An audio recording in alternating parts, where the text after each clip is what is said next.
नमस्कार दोस्तों, आज हम बात करेंगे गठिया माने आर्थराइटिस की। मैं doctor Tejas Gandhi, senior joint replacement surgeon Ahmedabad. आज इस वीडियो में हम लोग जानेंगे जो सबसे ज़्यादा पेशेंट्स का कंप्लेन होती है आर्थराइटिस की, कि वो क्या है।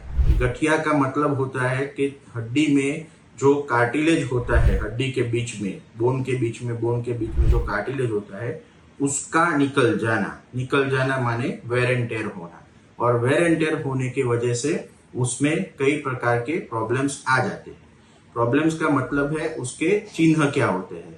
अपने को मालूम पड़ता है कि गठिया के चिन्ह है, उसका कारण है दर्द होना, चलते सीढ़ियाँ चढ़ते उतरते दर्द होना, नीची जगह बैठ के खड़े होने में दर्द होना, रात को कई पेशेंट्स को पेन होता है, सूजन की कंप्लेन रहती है, घुटने के आजू बाजू लचीलापन कम हो जाता है, घुटना टाइट जैसा महसूस हो जाता है। और कई बार कई पेशेंट्स जो होते हैं रेगुलर वॉक करने जाते हैं, वो हमको सिग्निफिकेंट बोलते हैं कि सर हम 10,000 स्टेप चल सकते थे, अभी 2,000 स्टेप चलने में भी दिक्कत आ रही है, नीचे फ्लोर सीटिंग में दिक्कत आना चालू हो जाता है। ये सब चीज गठिया की बीमारी के लक्षण है। और अगर ये चीज में कोई लक्षण आपको दिखता है तो तुरंत आपके ऑर्थोपेडिक सर्जन को दिखाना चाहिए। सबसे कॉमन आर्थराइटिस माने ऑस्टियोआर्थराइटिस माने हड्डी का घसारा, वो कई कारणों से होता है।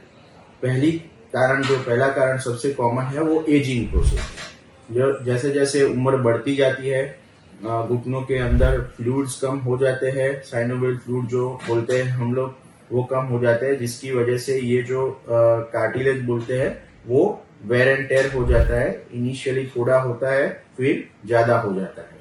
तो ये बोलते हैं कि एजिंग प्रोसेस की वजह से ये आर्थराइटिस हो जाता है।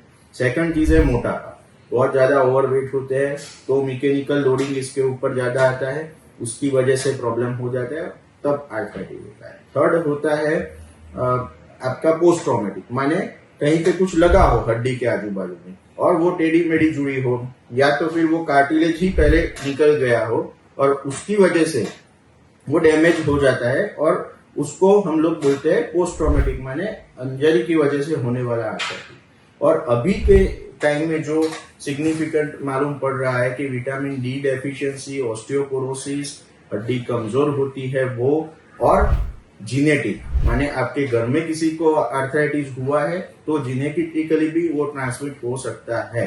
तो ये कारण कॉमनली पाए जाते हैं।